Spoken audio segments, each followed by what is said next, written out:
আপনি কি একটা ব্যাপার কখনো লক্ষ্য করেছেন?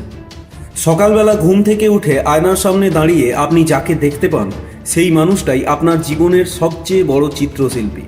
আপনি নিজেই আপনার জীবনের ক্যানভাসে প্রতিদিন নতুন নতুন রং লাগাচ্ছেন, কখনো উজ্জ্বল রং, কখনো মলিন, কখনো দুঃখের ধূসর ছাপ, আবার কখনো স্বপ্নের রঙিন আলো। কিন্তু প্রশ্ন হলো একটাই, আপনি কি নিজেই আপনার ক্যানভাস আঁকছেন, নাকি অন্য কেউ আপনার জায়গায় তা করে দিচ্ছে? আমরা অনেক সময় ভাবি জীবন আমাদের উপর ঘটে চলেছে। আমরা বলি পরিস্থিতি খারাপ ছিল, ভাগ্য আমার সঙ্গে ছিল না, পরিবার সাপোর্ট করেনি, সমাজ আমাকে এগোতে দেয়নি। এই সমস্ত কথা যেন আমাদের ব্যর্থতার কারণ হয়ে দাঁড়িয়েছে, কিন্তু সত্যিটা একটু অন্যরকম। গভীরভাবে লক্ষ্য করলে আপনি বুঝতে পারবেন জীবন আমাদের ওপর ঘটে না, জীবন আমাদের মধ্যে থেকে সৃষ্টি হয়। প্রতিটা মুহূর্ত, প্রতিটা সিদ্ধান্ত, প্রতিটা চিন্তাভাবনা, এই সমস্ত কিছু মিলিয়েই আমাদের ভবিষ্যৎ তৈরি হয়। আপনি হয়তো ভাবছেন আমি তো এমন কিছুই চাইনি, কিন্তু গভীরে গিয়ে দেখলে বুঝতে পারবেন আপনার মনের গোপন ইচ্ছাগুলোই আপনার জীবনকে নিয়ন্ত্রণ করছে।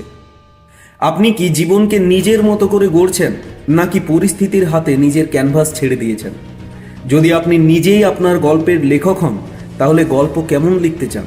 একটা হতাশায় ভরা গল্প যেখানে আপনি কেবল পরিস্থিতির শিকার, নাকি এমন একটা গল্প যেখানে আপনি নিজে নিজের ভাগ্য গড়ে তুলেছেন? আপনি হয়তো একটা কথা শুনে থাকবেন যে মানুষ তার চিন্তাভাবনার ফল পায়। কথাটা শোনার পর আমাদের অনেকেরই প্রতিক্রিয়া হবে, আরে না, আমি তো সারাদিন সুখের কথাই ভাবি, ভালো কিছু চাই, তবুও আমার জীবনে শুধু শুধু দুঃখ আর সমস্যাই আসে।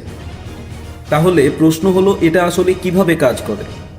ভাবুন, আপনি একটা বাগানে দাঁড়িয়ে আছেন। আপনার হাতে দুই ধরনের বীজ আছে, একটা সুখের, ভালোবাসার এবং আত্মবিশ্বাসের বীজ, আর একটা ভয়, সন্দেহ এবং হতাশার বীজ। এখন প্রশ্ন হলো, আপনি মাটিতে কোনটা বপন করছেন? আপনার জীবনটাও ঠিক এই বাগানের মতো। যদি আপনি প্রতিদিন ভয় পান, মনে মনে ভাবেন আমার কিছুই ভালো হবে না, আমি পারবো না, আমার কপালটাই খারাপ, তাহলে আপনি আসলেই দুঃখের বীজ বপন করছেন। আর দুঃখের বীজ বপন করলে ফল কিন্তু সুখের আসতে পারে না। এবার ভাবুন, আপনি যদি মনে মনে বলেন আমি শক্তিশালী, আমি পারবো, আমার জীবনে ভালো কিছু ঘটবেই, তাহলে আপনি ইতিবাচক বীজ বপন করছেন। আর ইতিবাচক বীজ বপন করার পর ফলটাও কিন্তু ইতিবাচকই হয়। অনেক সময় আমরা বাইরে বাইরে বলে থাকি আমি সুখ চাই, কিন্তু ভেতরে ভেতরে আমাদের মন যেন অন্য কোনো কথা বলছে। আমরা হয়তো সবার সামনে হাসাহাসি করি, বলি আমি ঠিক আছে, কিন্তু একা একা থাকলে আমরা ভাবি আমার জীবনটা বড্ড কষ্টের, আমার কিচ্ছু হচ্ছে না, সবাই আমাকে ভুল বুঝছে।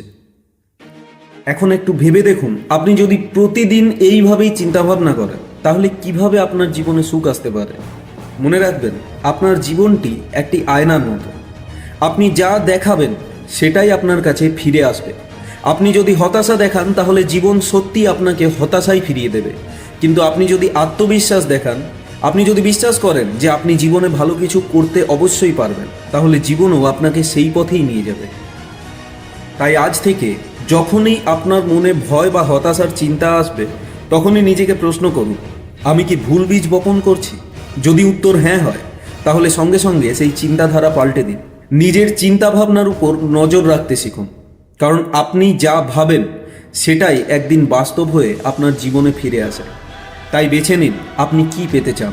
সুখ, সফলতা, আত্মবিশ্বাস, নাকি ভয়, হতাশা আর ব্যর্থতা? একটা কম্পিউটার যেমন নির্দিষ্ট কমান্ডে চলে, আমাদের মনটাও ঠিক তেমনভাবেই কাজ করে। আপনি কোন চিন্তার দিকে মন দিচ্ছেন সেটাই আপনার জীবনে বারবার প্রতিফলিত হচ্ছে। আপনি যদি সারাদিন ভাবতে থাকেন জীবনটা কঠিন, কিছুই ভালো হচ্ছে না, তাহলে আপনার মন কেবলমাত্র সেই সমস্ত পরিস্থিতিই সামনে নিয়ে আসবে, যা আপনার বিশ্বাসকে আরও শক্ত করবে। কিন্তু যদি আপনি ভাবেন আমি পারবো, আমার জীবন সুন্দর হতে চলেছে, তাহলে ধীরে ধীরে দেখবেন সেটাই সত্যি হতে থাকবে। মজার বিষয় কি জানেন? সুখ বা দুঃখ আসলে বাইরের কিছু নয়, এটা আপনার মনের একটা অবস্থা, এটা একটা স্টেট অফ মাইন্ড। যখন আপনি সত্যিকারের আনন্দে থাকেন, তখন আপনার আমি বোধটা যেন হারিয়ে যায়। তখন কিন্তু আপনার আর কোনো চাহিদা থাকে না, শুধু একটা গভীর শান্তি কাজ করে। আমাদের মন অনেকটা নদীর স্রোতের মতো। আপনি যদি তাকে বাঁধ দিয়ে আটকাতে চান, তাহলে সে আরও অস্থির হয়ে পড়ে। কিন্তু আপনি যদি তাকে তার স্বাভাবিক নিয়মে প্রবাহিত হতে দেন, তবে সে আপনা আপনি শান্ত হয়ে যায়। আপনি যা স্পষ্টভাবে অর্ডার করেন জীবন সেটাই আপনার সামনে এনে দেয়। অনেক মানুষ মুখে বলে আমি সুখ চাই, আমি সফল হতে চাই, আমি ভালো জীবন চাই, কিন্তু তাদের ভেতরের ভাবনা আলাদা থাকে। তারা মনে মনে ভাবে জীবন এত কঠিন, আমি পারবো তো যদি ব্যর্থ হয়ে যাই, যদি সবাই ভুল বোঝে। এখন বলুন, আপনি যদি রেস্টুরেন্টে গিয়ে মুখে বলেন বিরিয়ানি চাই আর মনে মনে ভাবেন খিচুড়ি খাবো, তাহলে কি হবে? কেউ কি আপনার মনের কথা বুঝবে? একদম না। ঠিক তেমনই জীবনও আপনাকে সেটাই দেবে যেটা আপনি গভীরভাবে চাইছেন। যদি আপনার অবচেতন মন কষ্টের দিকে আকৃষ্ট হয়, যদি আপনি বারবার ব্যর্থতার কথা ভাবেন, ভয় পান, তাহলে জীবনটাও আপনার জন্য সেই সবেরই আয়োজন করবে। কিন্তু যদি আপনি সত্যি সুখ চান, তাহলে শুধু মুখে বললেই হবে না, আপনার পুরো মন প্রাণ দিয়ে বিশ্বাস করতে হবে, অনুভব করতে হবে যেন সেটাই আপনার একমাত্র সত্য। তাই এখনই চিন্তা করে দেখুন, আপনি জীবনের কাছে কি অর্ডার করতে চাইছেন? ভয়, হতাশা আর সন্দেহ, নাকি আত্মবিশ্বাস, সফলতা আর ভালোবাসা? কারণ মোরাল অফ দ্য স্টোরি হলো, জীবনকে দোষ দিয়ে কোনো লাভ নেই। আপনি যা অর্ডার করবেন জীবন আপনাকে তাই দেবে। অনেক সময় আমরা দোষ দিই আমাদের ভাগ্যকে, সমাজকে, এমনকি ঈশ্বরকেও। আপনি কি কখনো ভেবে দেখেছেন আপনার জীবনের এই গল্পটা কে লিখছে? ঈশ্বর আপনার জন্য গল্প লেখেননি, তিনি শুধু আপনার হাতে কলম তুলে দিয়েছেন। আপনি কি লিখবেন সেটাই ঠিক করবে আপনার জীবন কেমন হবে।